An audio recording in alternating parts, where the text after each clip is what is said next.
Observe que o final do versículo 3 diz exatamente isso: Senhor, está enfermo aquele a quem amas.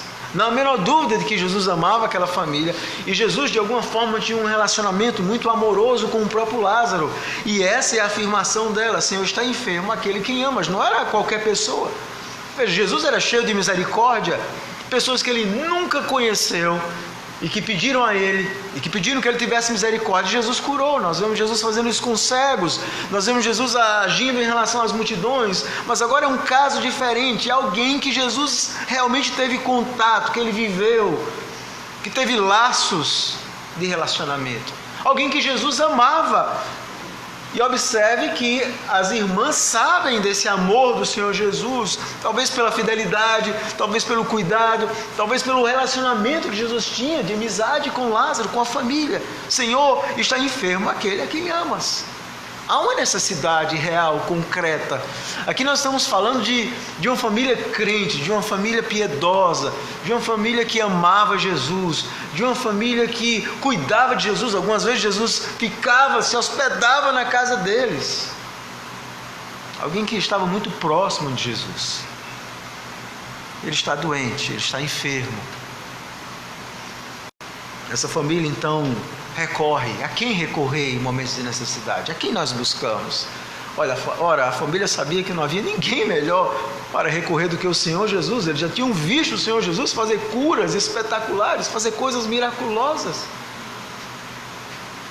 Se o Senhor Jesus quisesse, ele poderia fazer até aquilo que ele fez na casa, em outros milagres, onde com uma só palavra, dali mesmo, Jesus curava.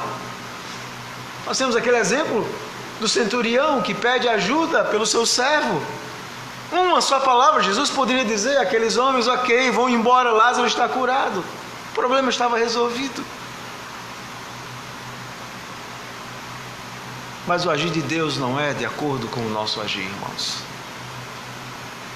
E é por isso que esse texto nos ensina exatamente como a providência de Deus interage na vida de cada cristão de forma diferente, no tempo diferente.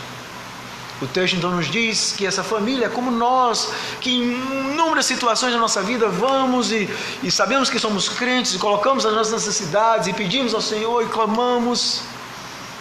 E não temos dúvida que servimos a Cristo e colocamos as nossas necessidades, que sejam pessoais, familiares, que sejam financeiras. Quantas e inúmeras vezes nós colocamos as nossas necessidades, como essa família fez diante de Jesus.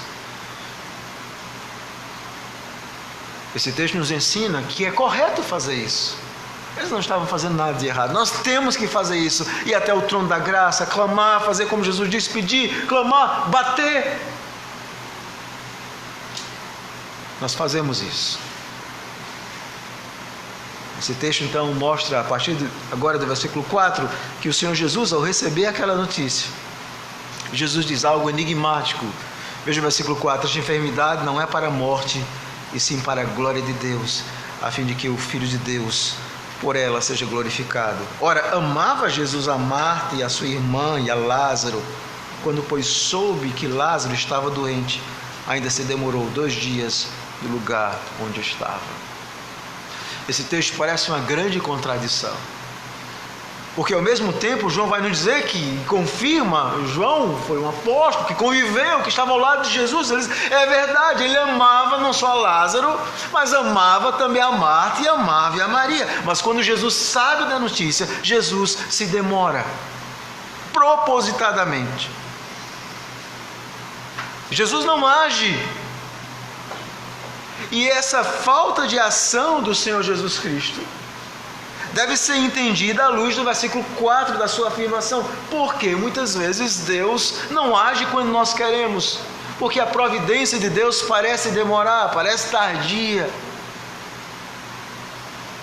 porque Deus não faz aquilo que nós queremos no nosso tempo, porque Ele não responde os nossos pedidos, porque Ele não governa a nossa vida como nós queremos. E a resposta de Jesus está no versículo 4, quando Ele diz assim: esta enfermidade é para a glória de Deus. E aqui nós vamos aprendendo exatamente como Deus age de acordo com a sua providência. O alvo da providência de Deus em governar a nossa vida Não é Deus se tornar uma espécie de faz tudo da nossa vida, ou responder sempre que nós pedimos.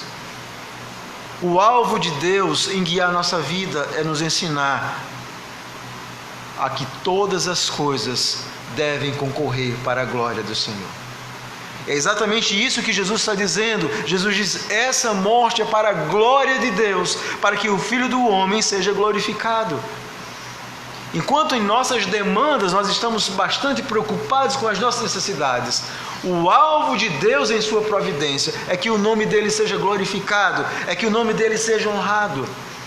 Na providência de Deus, nas coisas boas e ruins que acontecem em nossa vida, quer seja na prosperidade ou na adversidade, Deus faz com que através dessa sua mão invisível, até mesmo os túneis de aflição sirvam como meios para redundar em glória a Deus. Nós não sabemos por que Deus se mantém silencioso. Nós não temos as respostas específicas. Mas aqui nós temos, nesse quebra-cabeça complexo da vida, uma peça importante. Deus se mantém silencioso, porque Ele faz todas as coisas para a sua glória. E era isso que Ele estava fazendo. É isso que Jesus está ensinando. É isso que os seus discípulos não estão compreendendo. É isso que essa família não compreendeu ao ver. E a demora, eu fico às vezes imaginando, a demora do Senhor Jesus. Talvez até no momento em que esse mensageiro chegasse, talvez Lázaro já estivesse nas últimas, ou já tivesse até morrido. A angústia, será que ele vem? Será que ele vai ajudar? Onde está o Senhor? Até que Lázaro morre. Ao funeral, elas choram, vão para casa. E nos seus corações estavam pensando: tarde demais para Deus agir. É tarde demais. Jesus, quando soube, no versículo 6, ele se demorou. A providência de Deus significa que Deus, para a sua glória, muitas vezes vai parecer demorado aos nossos olhos, como pareceu para aquela família. Mas além desse texto nos ensinar a respeito das nossas necessidades que nós devemos colocar e nos ensinar da ação providencial de Deus, que nem sempre nos responde quando nós queremos, da forma que nós queremos, que tem caminhos muitas vezes incompreensíveis para nós. Nem toda família que confia na providência de Deus significa que vai ter o seu membro querido ressuscitado. É possível que morra e nós o vejamos apenas na ressurreição. Mesmo não compreendendo, nós temos que compreender que todas as coisas Deus faz para a glória dele, para que nós possamos glorificar o seu Filho e aprender que nós devemos depender tão somente do Senhor. Mas em terceiro lugar, a partir do versículo 7, o Senhor Jesus então agora decide ir à cidade. Vamos outra vez para a Judéia. Os discípulos ficam inquietos porque Jesus acabara de ser quase morto ali. Eles estão preocupados com a segurança do Senhor Jesus Cristo. Jesus usa uma linguagem enigmática, diz que Lázaro está dormindo e os discípulos, bom, então ele está salvo, ele deve estar descansando, deve estar bem, até que Jesus claramente diz: Lázaro, no versículo 14, morreu. E como é que Jesus sabia que Lázaro morreu? Obviamente Jesus, mesmo em sua encarnação, mesmo em seu estado de humilhação, Jesus ainda tinha natureza divina. E mediante o Espírito, e ele atua, como Pedro nos diz, através do poder do Espírito, ele tem plena consciência de que Lázaro havia morrido. Jesus não estava alheio ao que estava acontecendo. Às vezes nós pensamos isso, Jesus estava lá, ali com os discípulos, alheio a tudo. Afinal, naquela época não existia câmera virtual, não tinha ninguém com um celular filmando. Como é que Jesus sabia? Porque Deus vê todas as coisas, e Jesus diz: Lázaro morreu. Ele está morto. Então o que o Senhor Jesus vai fazer? Ele agora então, quando Lázaro morreu, Jesus então vai. Parece um contrassenso. Parece que Jesus está indo na hora errada. Parece que Jesus está indo para aquele funeral de um amigo, quando já nem funeral existe mais. E Jesus vai, o texto nos diz.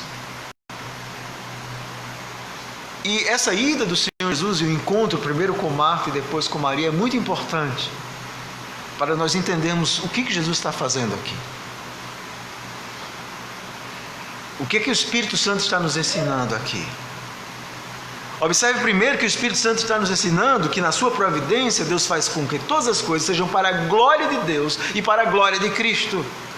Mas no meio daquela situação, e terceiro aspecto importante, Jesus usa as circunstâncias adversas na vida daquela família para ensinar-lhes lições preciosas a respeito da vida. E qual era essa lição preciosa? Era que eles precisavam crer em Jesus. Eles precisavam confiar em Jesus. E é exatamente isso, a partir do versículo 20, quando Marta diz, quando soube que vinha Jesus, saiu ao seu encontro. Maria, porém, ficou sentada em casa. Disse, pois, Marta a Jesus, Senhor, se estiveres aqui, não teria morrido o meu irmão. Mas também sei que mesmo agora, tudo quanto pedires a Deus, Deus o concederá. E Jesus disse, seu irmão há de ressurgir. E ela diz, eu sei que ele vai ressurgir na ressurreição. Havia essa promessa, a ressurreição, quando Jesus voltar, aqueles que morreram em Cristo vão ressuscitar. E Jesus queria ensinar uma lição importante. Ele diz, eu sou a ressurreição e a vida, quem crê em mim, ainda que morra, viverá. Lázaro, irmãos, não estava morto. Lázaro estava vivo. Lázaro tinha estava experimentando a glória, ele estava na presença de Deus.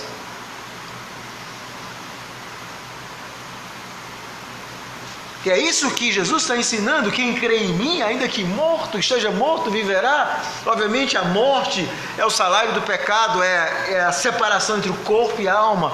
O corpo de Lázaro estava morto, a sua alma estava com Deus. Mas Jesus está apontando para algo mais profundo, é que a vida tem a ver com crer nele. Ele está dizendo, Lázaro vai ressurgir, ele vai ressuscitar, um dia ele vai ressuscitar. Ele há de ressuscitar. O problema é que ele achava que ia ser lá na ressurreição. Jesus está dizendo, ele vai ressuscitar hoje. Hoje ele vai ressuscitar. Todo que crê em mim não morrerá eternamente. E a pergunta de Jesus é, crês isto? Veja, quando nós olhamos a nossa vida, toda a nossa vida humana, nós olhamos por uma única ótica, a ótica da morte, como se a morte fosse o fim, fosse a tragédia, fosse a desgraça. E para morrer nós adoecemos, as nossas células morrem, nós vamos envelhecendo, ou podemos morrer através de vários desastres na nossa vida. A morte para nós é o ponto final da nossa existência, é o desastre por desastre, é o ponto drástico da vida. E Jesus está ensinando a ela, a Marta, que não. Ele é a vida. Ela só precisava daquela família de Cristo. E Jesus diz, você crê nisso? Você crê que eu sou a ressurreição e a vida?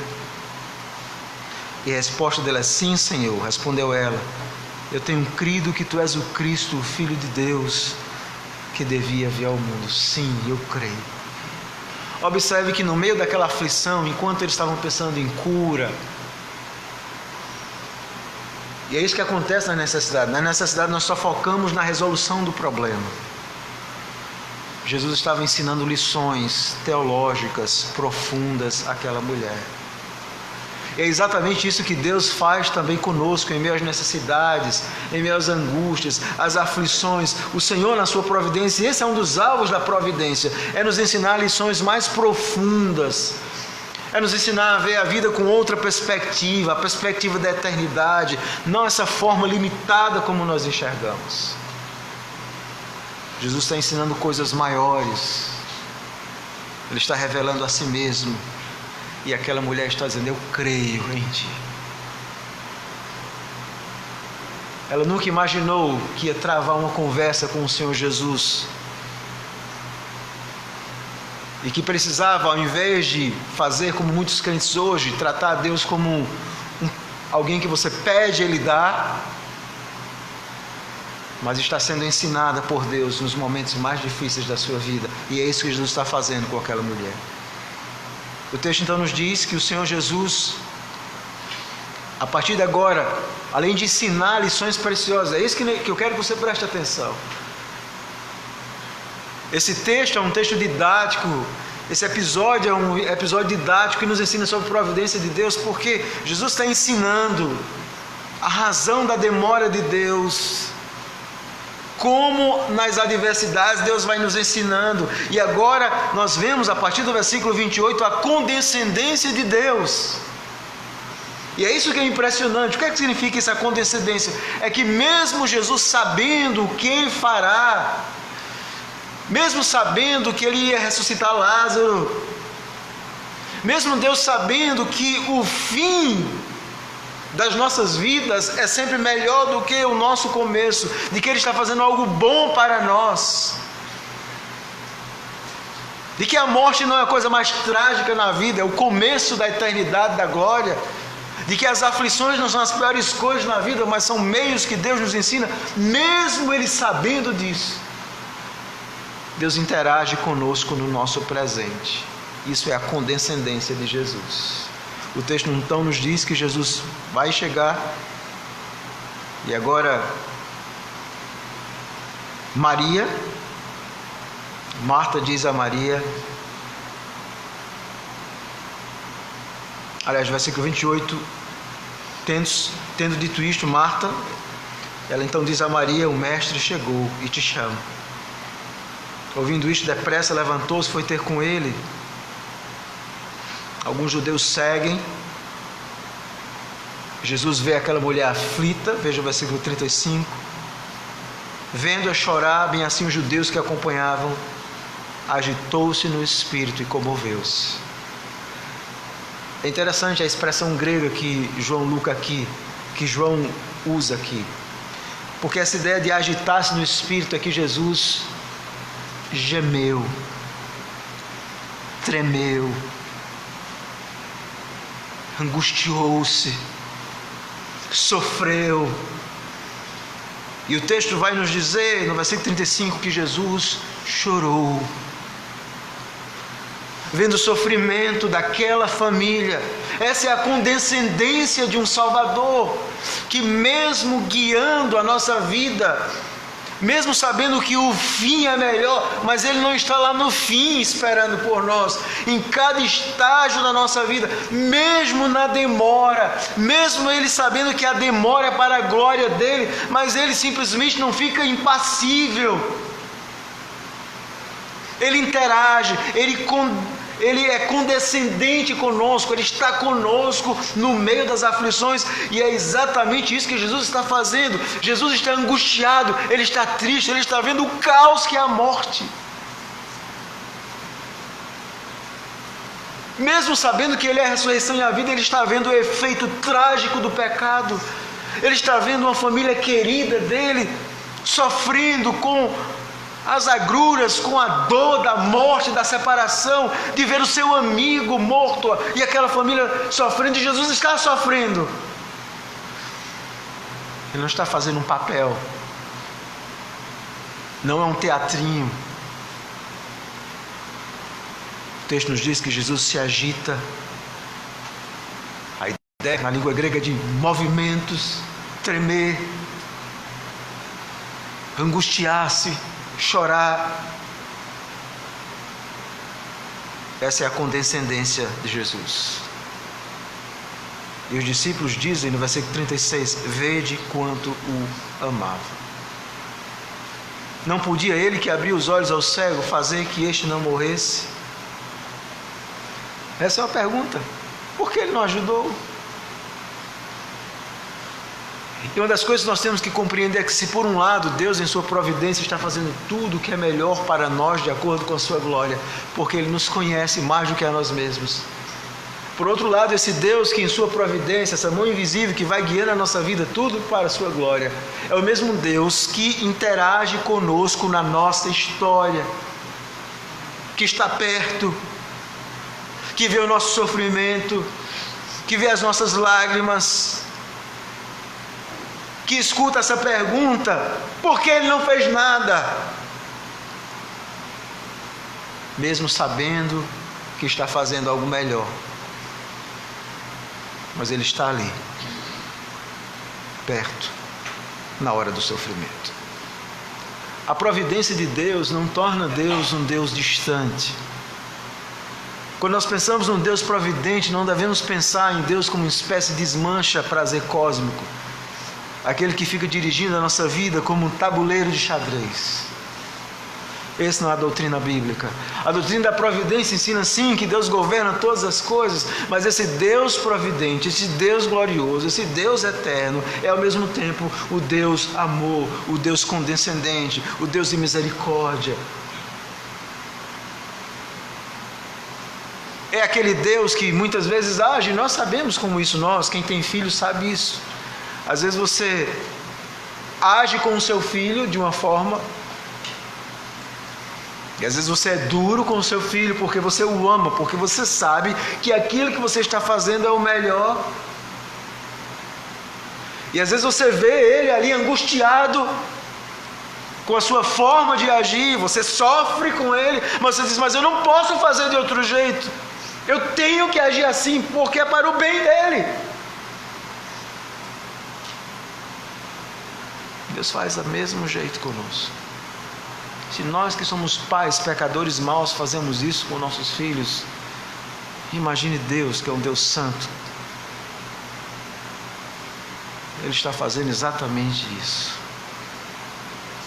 Para Deus o importante não é sucesso e fracasso, vida e morte. Para Deus o importante é que nós aprendamos a depender e confiar nele, e que a imagem de Cristo seja forte e crescente em nós. Essa é a obra do Espírito, formar Cristo em nós. Nos ensinar a depender e confiar em Deus em toda circunstância da nossa vida. Termos uma fé viva, verdadeira. É isso que Deus está fazendo.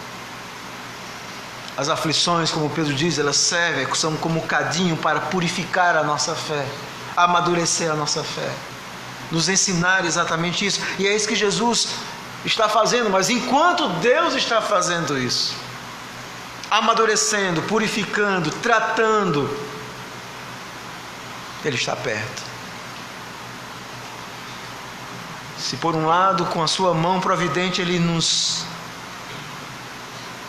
caminha para o túnel das aflições, com essa mesma mão e com a sua mão Ele está perto de nós enquanto estivermos nesse túnel de aflição. Ele nunca está longe. Essa é a fé verdadeira. O Pai sabe, o Pai nunca está longe. O texto então nos diz que agora nós vemos a providência de Deus resolvendo em ação, quando o Senhor Jesus pede que se tire a pedra. Já cheirava mal. E no versículo 40, uma pergunta do Senhor Jesus que todos nós deveríamos muitas vezes repetir: não te disse eu que se creres verás a glória de Deus?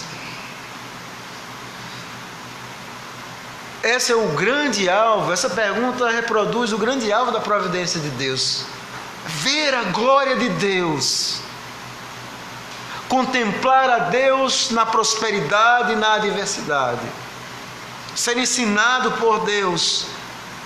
Não é isso que Jesus queria, era isso que Ele queria desde o início. E aqui deixe-me fazer uma pergunta simples: como Jesus seria de forma mais intensa glorificado? Ressuscitando a Lázaro ou curando a Lázaro? Será que não seria exatamente ressuscitando a Lázaro, fazendo com que todas as esperanças se esvaísse até que finalmente Ele age? Como é que Deus é de forma mais intensa glorificado em nossa vida? Não é quando todos os nossos planos, as nossas estratégias são em vão. É quando os nossos planos não funcionam e não existe nenhum remédio, e você clama a Deus, dobra o seu joelho, busca ao Senhor, e finalmente Deus começa a agir, e você diz: mas como isso é possível? Como isso é possível? Como isso pode ocorrer? Eu fiz tudo, parece que tudo que eu fiz, mas... E de repente, de onde nós nem mesmo nos esperamos, Deus faz algo extraordinário em nossa vida. E Ele diz: eu não disse que se você crer, você vai ver a glória de Deus? Tenha fé. Se você crer, você vai ver a glória de Deus. Fé, um Deus que cuida de nós. Tiraram então a pedra. Jesus então ora ao Pai, e Jesus diz algo interessante: Pai, graças te dou porque me ouviste. Aliás, eu sabia que sempre me ouves, mas assim falei por causa da multidão presente, para que creiam que tu me enviaste. O Pai sempre ouve o Filho. Isso é muito importante nós entendermos isso, porque quando nós oramos a Deus, irmãos, nós nem mesmo sabemos orar como convém, mas o Espírito intercede por nós com gemidos inexprimíveis, ou seja, nós não ouvimos sem som. Mas à direita de Deus nós temos um sumo sacerdote, nós temos um intercessor, nós temos alguém que está intercedendo por nós. E tudo aquilo que o Senhor Jesus falar ao nosso respeito, tudo, o Pai o ouve. E se eu estou clamando ao Pai, e se o Senhor Jesus ainda não respondeu, não intercedeu, para que a resposta à minha oração seja como eu estou pedindo, se Deus não agiu ainda, porque o Filho sabe, o Espírito sabe, que não era a hora, que não vai ser dessa forma, que não é esse o momento, que não é isso que Deus quis para a nossa vida. E nós temos que aprender a dar glória a Deus, independente do resultado. Jesus quer que nós tenhamos certeza: o Pai sempre ouve o Filho. Então, quando nós clamamos e colocamos as nossas petições a Deus, e as nossas orações chegam como um aroma suave na presença de Deus, é lógico que Jesus está ouvindo as nossas orações. Mas se nós pedimos, é por isso que João diz, 1 João 5,17, algo a Deus, segundo a vontade dEle, de acordo com seus planos, com a sua providência, Deus ouve.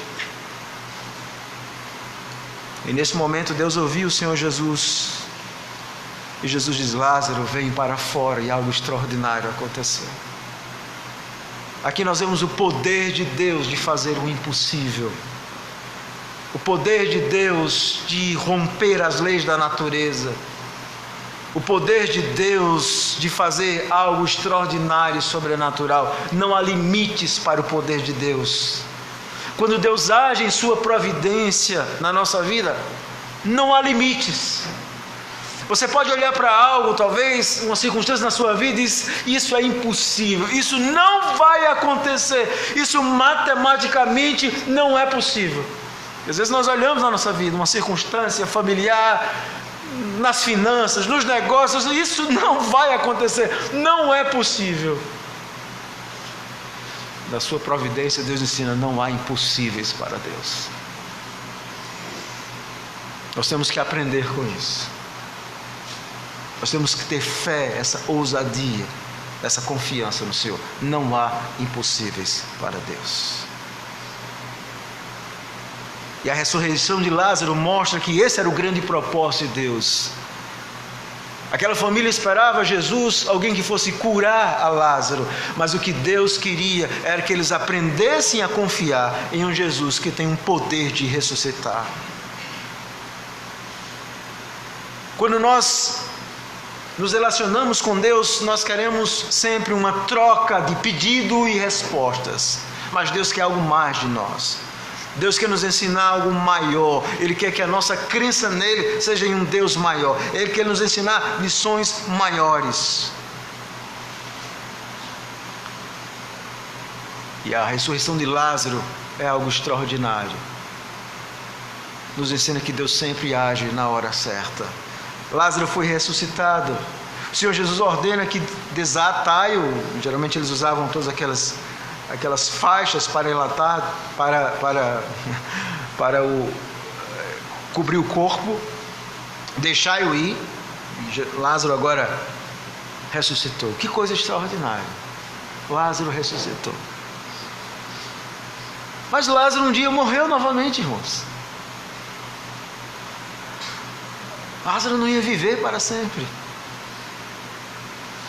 O grande propósito dessa história era ensinar lições preciosas não apenas para aquela família, mas também para todos os que lessem o Evangelho. E a lição é exatamente isso, é uma lição sobre a providência de Deus.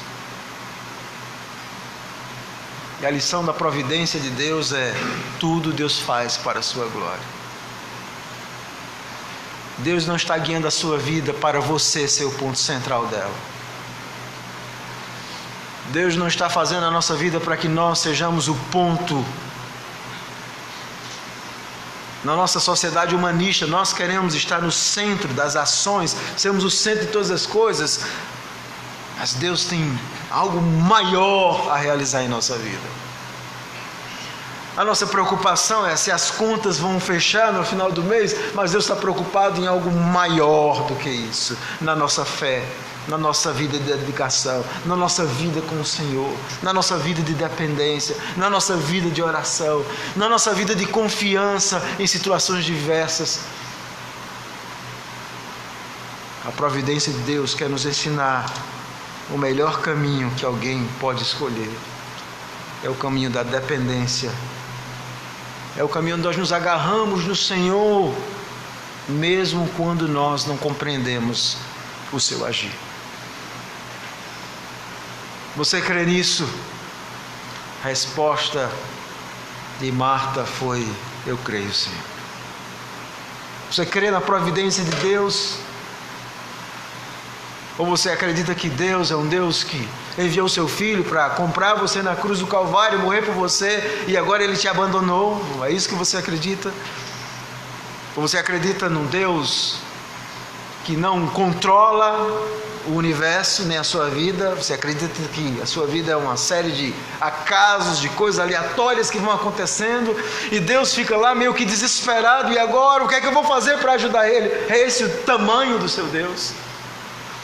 Esse não é o Deus da Bíblia.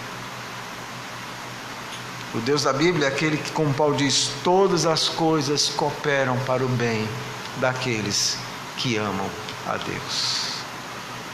A providência de Deus é essa força gloriosa, essa mão invisível, que faz com que todas as coisas cooperem para o bem. E o que é o nosso bem? É o viver para a glória de Deus. Isso é o nosso bem maior. Muitos que ouviram, o texto vai concluir dizendo que muitos dentre os judeus creram em Jesus. Eles viram e eles então creram, eles viram algo extraordinário. Mas outros viram, presenciaram, foram embora, foram contar aos judeus o que Jesus tinha feito. Mesmo alguém vendo esse agir da providência de Deus, esse agir de Deus, ele ainda pode ser incrédulo. Quando nós vemos a providência de Deus, ela pode fazer nos tornar pessoas até mais endurecidas.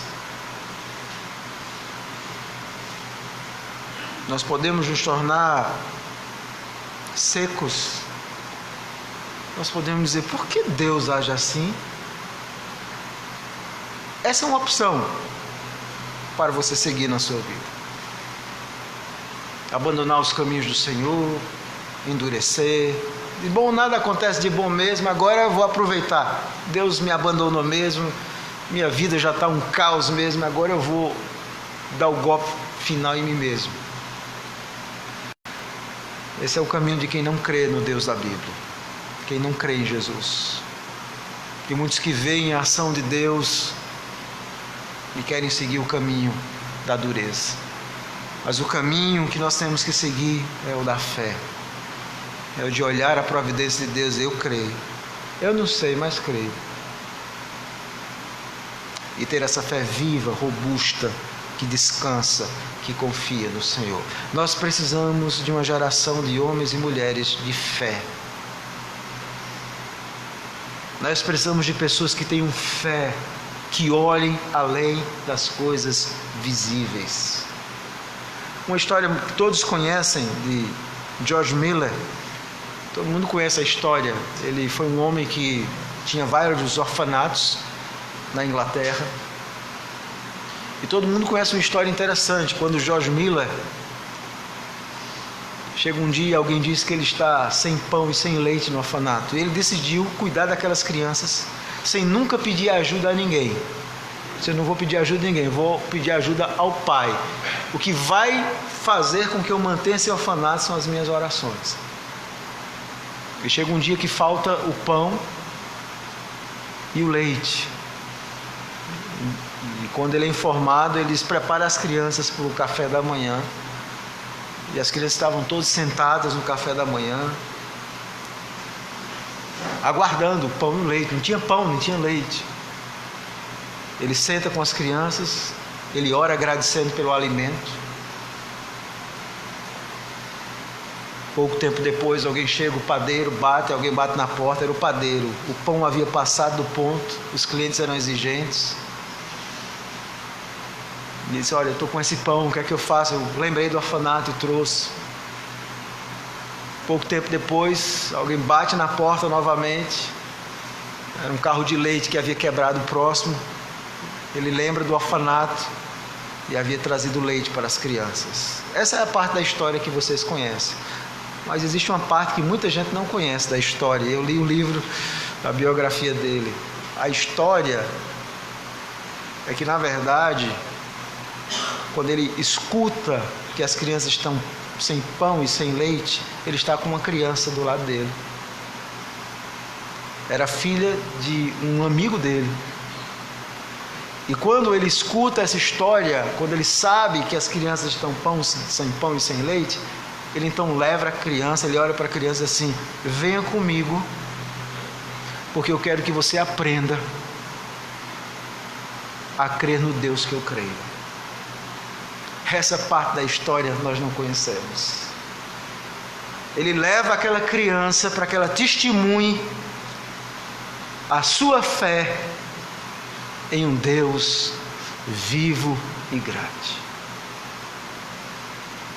É esse tipo de ousadia, de fé que nós precisamos em nossos dias. E aquela criança testemunha isso, ela vê. E o alvo da história é exatamente isso, é que aquela criança testemunha aqueles atos e a sua fé é robustecida e ela ora depois para que ela tenha a mesma fé que George Miller. Essa é a oração daquela criança: eu queria ter a fé como a fé daquele homem. Alguém que realmente confia na providência de Deus. Essa é a parte da história que muita gente não conhece. Homens que confiam na providência de Deus, eles não só têm fé, mas eles se tornam corajosos na sua fé. E nós precisamos de pessoas que não sejam amedrontadas pela vida, mas tenham coragem de confiar no Senhor. Dobre o joelho, confie no Senhor. Peça, bata, clame. Se Deus não respondeu, continue confiando nele. Talvez um dia você entenda o porquê. Mas lembre que tudo Ele faz para a sua glória. Que Deus nos ajude a viver assim, confiando sempre nisso, na providência de um Deus que faz tudo para a sua glória. Bondoso Deus, louvado seja o teu nome, que é santo, vivo e verdadeiro. Obrigado pela tua palavra que nos ensina tantas lições importantes e preciosas. E agora, quando o teu povo está reunido nessa noite, nós colocamos as nossas vidas diante do Senhor, pedindo que o Senhor tenha misericórdia de nós, porque muitas vezes nós não confiamos na providência do Senhor. Inúmeras vezes nós, em meio às adversidades, vamos esfriando, endurecendo, desconfiando, esmorecendo. E nós precisamos que nessa noite o Senhor renove a nossa fé e faça aquilo que a música que nós cantamos diga, que possamos dizer aos temerosos: não há nada a temer, poderoso é o Senhor. Independente dos caminhos que o Senhor guiar para a nossa vida, que nós possamos a crer sempre que o Senhor está perto de nós. Podemos até não entender os teus caminhos, mas uma coisa nós entendemos, é que nada vai nos separar do amor de Deus que está em Cristo. Tenha misericórdia de nós para termos essa fé viva e verdadeira, para descansarmos no Senhor. Essa é a nossa oração em nome de Jesus. Amém.